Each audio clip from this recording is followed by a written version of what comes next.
I think it's very important. I think AI needs to be embraced in South Africa, and I think it's such a good initiative to get all the leaders within industry, manufacturing together, share best practices, lessons learned, and really drive the agenda of AI in terms of embracing, not as a negative connotation, but as an enabler to succeed.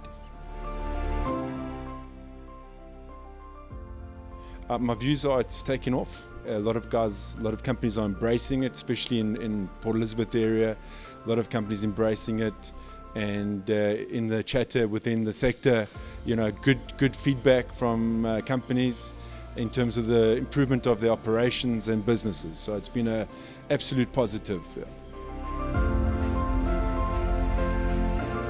One key takeaway would be to actually, I'm being motivated to take it to the next level within our organisation. So it's been good to see the participation at the seminar.